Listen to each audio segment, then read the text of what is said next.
Before I head to North Carolina, I wanted to speak for a few moments about what's going on our college campuses here. We've all seen the images, and they put to the test two fundamental American principles. Excuse me.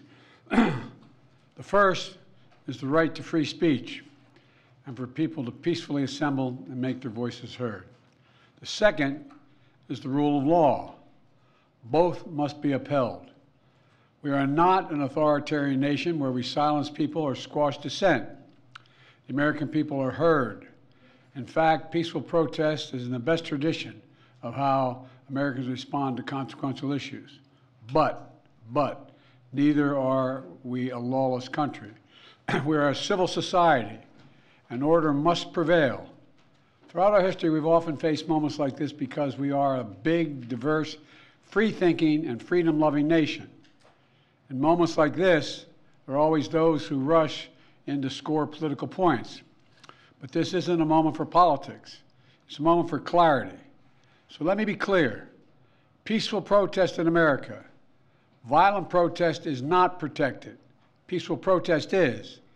It's against the law when violence occurs. Destroying property is not a peaceful protest. It's against the law. Vandalism, trespassing, breaking windows, shutting down campuses, forcing the cancellation of classes and graduations. None of this is a peaceful protest. Threatening people, intimidating people, instilling fear in people is not a peaceful protest. It's against the law. Dissent is essential to democracy, but dissent must never lead to disorder or to denying the rights of others so students can finish the semester and their college education. Look, it's basically a matter of fairness. It's a matter of what's right. There's the right to protest, but not the right to cause chaos. People have the right to get an education, the right to get a degree, the right to walk across the campus safely without fear of being attacked. But let's be clear about this as well. There should be no place on any campus, no place in America for anti-Semitism or threats of violence against Jewish students.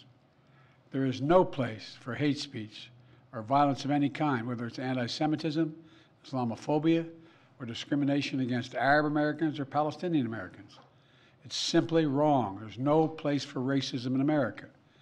It's all wrong. It's un-American. I understand people have strong feelings and deep convictions. In America, we respect the right and protect the right for them to express that. But it doesn't mean anything goes.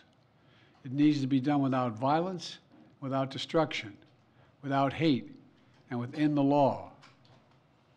You know, make no mistake, as president, I will always defend free speech, and I will always be just as strong in standing up for the rule of law.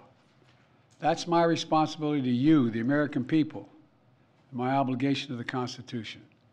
Thank you very much. Mr. President, have the protests forced you to reconsider any of the policies with regard to the region? No. Thank you. Mr. President, do you think the National Guard should intervene? No. Mr. President, Do you agree with what the students are calling for? Mr. President,